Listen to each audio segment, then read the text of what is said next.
I've been almost abducted as a child twice. Once when I was around 7 years old, and the other time when I was 12 years old. And I want to share a dream with you because we're going to kind of move away from the false prophet stuff for this particular video because I want your help.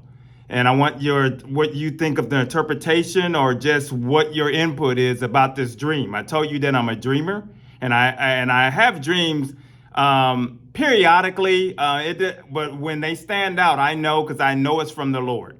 And this particular dream, when I was 12, before I was saved, because I didn't get saved until I was around 23, 24. So when I was 12, the Lord was already working with me, apparently, because I had this dream that I was going to be almost abducted. I remember going to the rec center that particular night, and I went and I was walking through the field back home because I was nervous. We were in a new neighborhood, and I thought things, there was a bridge there, and it looked kind of creepy. It was dark in the neighborhood. We had a creek in our backyard, and I was scared. And I had this feeling, like, oh, something is not right. So I remember grabbing this big old stick, and I said, I'm going to set it on the side of the house. So when I go to school in the morning to the bus stop, I'm going to take it with me. That particular night, I had a dream that a man came out from under that bridge to try to get me. And lo and behold, the next morning, when I woke up, there was I was in middle school at this point, 7th grade, and there was high schoolers that lived on the corner, and I would wait I see them come out to go to the bus stop, even though their bus came earlier than mine. And I would come out the house so that I could kind of walk in a distance because I was scared to walk by myself. And that morning, I looked out the window and I saw somebody walking. I thought it was the high schooler. So I hurried up and grabbed my book bag and walk out there, grabbed the stick. And as I'm crossing over the bridge, all of a sudden I hear some ruffling and next thing you know, here comes a man up out of there. It's wintertime. I'm screaming at the top of my lungs like a horror movie. I go running, ran into a tree, and my hat pulled over my face, and I'm screaming, and I flipped the hat. I'm running, and I'm banging on somebody's door. So, yelling and bang so much, my knuckles and hands were bloody and swollen. They never opened the door. And but it apparently scared him off. And there's much more to that. But why I'm sharing that with you is this happened long before I was saved.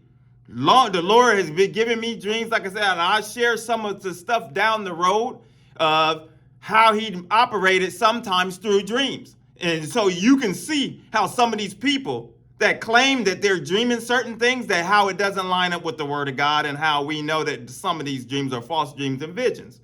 But for this particular video here, I need your help right now because I had a dream over the weekend, this past weekend. And I had a dream that I was in a church, and my old pastor was there, and then this other pastor was there that I went to high school with, and he's a pastor now, and they just happened to be in the church. But my pastor was like, I don't know, he was doing something, he was busy, and more so the congregation and the people were waiting for somebody to preach. And they were waiting, and I remember the pastor telling me, I want you to speak. I want you to say something. And I remember kind of scrambling and not knowing, like, okay, what am I going to talk about here? And I'm like prepared, trying to figure out and prepare and something. And I look out there, but when I did that, I realized a whole lot of time had passed, and the congregation had gotten restless. And I guess at that point, all of a sudden, the pastor that I went to high school with, he gets up from back behind the pulpit and starts preaching. And I remember the shame. I felt like, oh my gosh, I'm busy messing around, scrambling, and took too long. And I didn't realize it. And I remember wanting to come out, and I was wanting to apologize to everybody. I remember apologizing to my pastor. And I was like, wow. And that was it that I remembered from that particular dream. And so I don't know. I would like to know what you guys think as any interpretation, what your thoughts are and all of that. Now, when I knew I was called to the ministry, the Lord spoke to me in various ways, and I'll share that in a whole nother video of how he showed me that he want me to do what I as far as be a messenger for him. But this here, I thought it was kind of odd, coming out of nowhere. That dream just came out of nowhere. And sometimes, the Lord does things. And what's the point he's trying to get to you? And the message he's trying to relay to you and want you to know. And see, and that's the thing. When it comes to dreams and whatever the Lord, how he speaks to you, as I mentioned in the previous video there, a couple videos there, a lot of times it pertains to us. It's pertaining to us a lot of times. Now, it can pertain to other things, but a lot of times, sometimes the Lord is speaking directly to us, sending us a message and wanting us to get a point. He's trying to get a point across for us to go forward in a certain way that he wants us to do. And, so whatever your thoughts are, leave them in the comments of what you think it may be. I'll share, in the future, I'll share a few other little dreams to kind of show you how the Lord, even before I was saved, just like I shared that at 12 years old, where he warned me like that. And I wasn't saved. I wasn't walking with him. I knew of him. But my God, the fact that I was this on guard for the simple fact of this man that tried to get me coming out of the creek, and the thing was, and I share this with you, he tried it again. The guy was, so that's what's so crazy, that that's a whole nother story that there's no need to talk about that, because I didn't have a dream about that. But that's why this kind of stuff molds you, as far as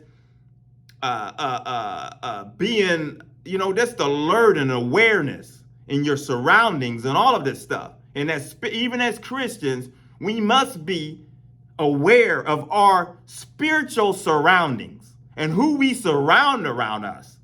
And because we have to be on guard, because if not, somebody's going to catch us slipping. And if not, they get hold of you, then you can find yourself spiritually destroyed. And I thank the Lord so much that, I think back, because this time of the year for me is hard. A lot of times I reflect back and I think about many things, and maybe I'll share them with you in some other videos. But I think back and I get very emotional, but then at the same time, I'm very thankful, because, I could have been destroyed and would have destroyed myself and would be, right now in the pits of hell. Just what a shame. And I'm just thankful that he saved me. Thank God. and you be thankful as well. Be thankful. We'll continue to stand. We'll continue to talk about the issues the church run away from. Evangelism for God is a channel. My name is Maurice Braxton, where we talk about stuff. It gets people fired up, get them a little angry, but we tell the truth. We don't come across with falsehoods here. We don't come across as trying to say things that people want to hear just because we're trying to be popular or whatever else. It's just the truth, and trying to get the message across so that people can know who the Lord is, and let our light shine in what way we can to try to make a difference in this world that's so that's corrupt and evil.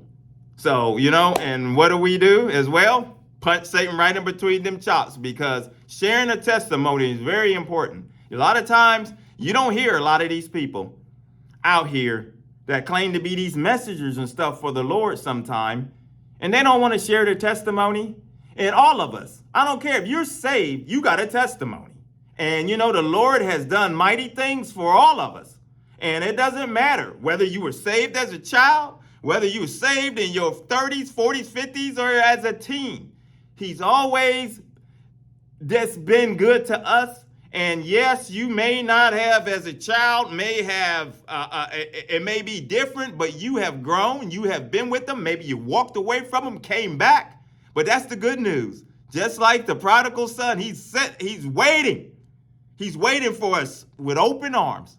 When we mess up and be hard-headed and decide to go our own way, he welcomes us back. Thank God for that we have a God that does not turn his back on us, unlike humans. Because as you know, a lot of these people now, they claim like they love you. They claim like they love the Lord and this and that. But you know what? They'll turn their back on you. They don't care. They're only worried about themselves. And we're going to call them type of people out and expose them, as what we do in this particular channel. So leave your comments and we'll continue to talk. Have a blessed weekend. And until the next video, take care. God bless.